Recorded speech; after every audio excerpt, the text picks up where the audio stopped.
Ja, hej Dorte. Hej Jonas. Hej. Jeg skal høre dig.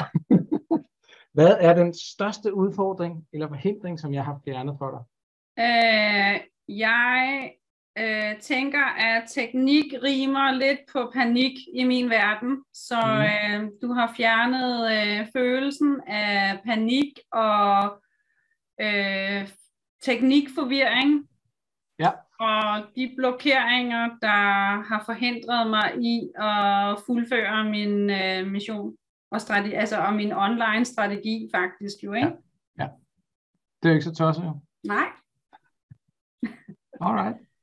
Og hvad havde du af tvivl eller forbehold, inden du hyrede mig?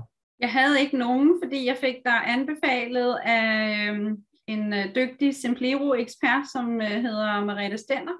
Ja.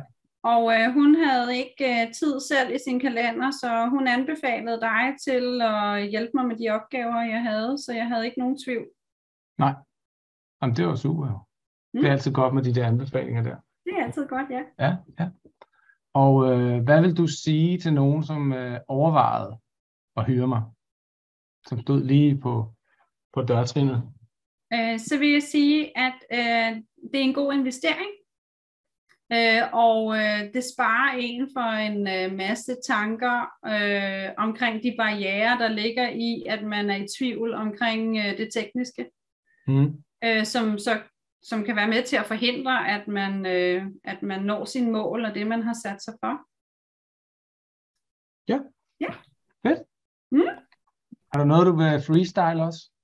Ja, udover at du jo har hjulpet mig med at rebrande min virksomhed, vi har jo arbejdet sammen i hvert fald over 2 år, ikke? Tænker jeg, cirka 2 års tid, og jeg har drevet selvstændig virksomhed i 6 år, og har arbejdet på denne her måde, og her der vil jeg bare give mine varmeste anbefalinger til, at man får altså credit for det, man betaler for, så jeg har ikke nogen tvivl, når jeg skal købe timer hos dig. Og jeg ved, at det kommer igen, og jeg ved, at du alle de steder, jeg ikke er skarp, der er du skarp. Så jeg skal ikke bekymre mig om noget.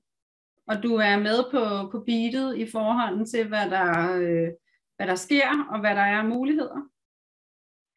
Der er du meget længere fremme end nogle af de andre mennesker, som jeg har samarbejdet med. Så det er min freestyling og min varmeste anbefaling herfra.